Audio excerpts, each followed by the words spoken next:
yéen a ngi nekk ci comment bi di expliquer yaa ngi ñuy wax peaceful protest yaa ngi ñuy wax peaceful protest lan lañ war a def maa ngi leen di expliquer li ngeen war a def pour jàppale Ousmane Sonko ok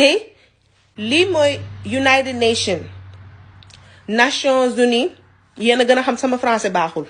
ñi ñooy ñiy jox Sénégal ak dëkk yépp ay xaalis pour ñu defar seen école yi xaalis bi nga xam ne dañ ko war a defaat ci dëkk bi ñoom gouvernement yi di sàcc xaalis bi fii moo koy gérer léegi li ma bëgg ngeen def mooy ñii dañoo am beneen secteur bi pour corruption kese la gouvernement boo xam ne defoo li nga war a def ñii ñoo koy gérer damaa bëgg ngeen génne seen téléphone ma expliquer leen nu ñuy defee email bi lii mooy seen email ak seen téléphone boo tayal a bind nga woo leen wax sa soxla mais li gën a am solo mooy ngeen bind email ndax email bi dafay nekk preuve ëllëg international organisation la te ñoom ñooy gérer gouvernement yi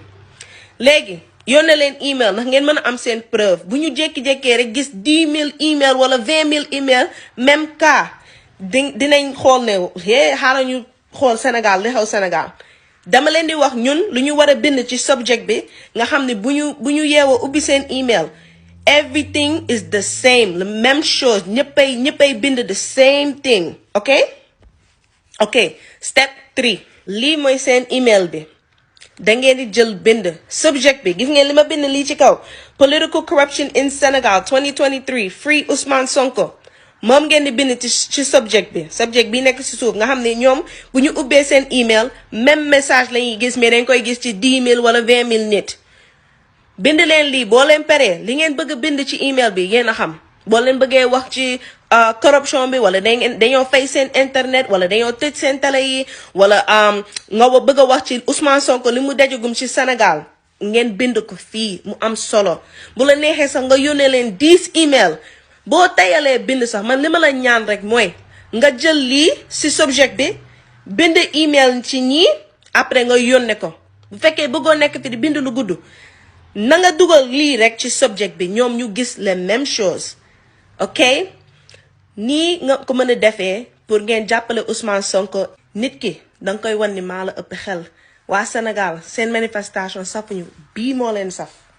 bii te li ñuy def mooy dañuy ñëw yónnee email ñi nga xam ne ñoo leen di jox xaalis déglu leen ma. To my English speakers, what I was explaining in Wolof was how they can support Ousmane Sonko, who's being illegally detained in Senegal due to political corruption, how they can support him and send an email to the United Nations Corruption and Economic Sector. So the United Nations has a corruption and economic branch that hosts annual conferences on anti-corruption acts. And what I asked them to do was to send an email with the same subject, for everyone to have the same subject, and we all send the email. Even if it's just 5 of us that sends the email, it does something. This is proof that we have all communicated with the United Nations about the corruption happening in Senegal and how government officials are using their powers illegally. So, if you are a supporter, an ally, or you are Senegalese and don't speak Wolof, please do exactly what I've asked them to do in the email. Put in the subject, political corruption in Senegal 2023, free Ousmane Sonko.